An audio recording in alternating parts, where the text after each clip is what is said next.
Baked corn with mushroom. Baked corn with mushroom.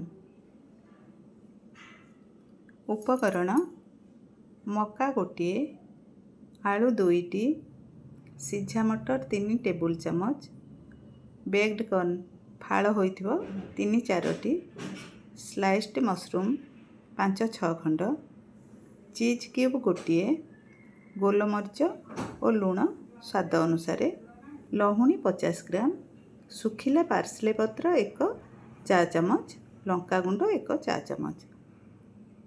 ଆଳୁ ସିଝେଇ ଲହୁଣୀ, ଲୁଣ, ଗୋଲମରିଚ ଓ ପାର୍ସଲେ ପତ୍ର ସହିତ ଚକଟନ୍ତୁ।